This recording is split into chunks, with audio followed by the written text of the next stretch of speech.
On behalf of Expert Village, I want to show you some speed bag techniques. When you start off, you gotta get your rhythm. So the way I start people off is that I do the count.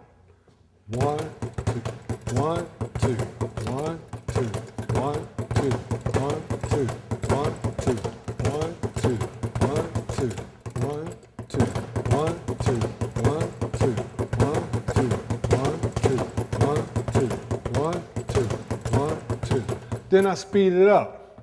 You get that rhythm going. Hitting the speed bag helps with your reflexes, make you sharp with your punches, make you accurate because you'll be able to see it in front of you. Reflex be gone, gone, gone, gone, gone. There you go. Now I'm speeding it up.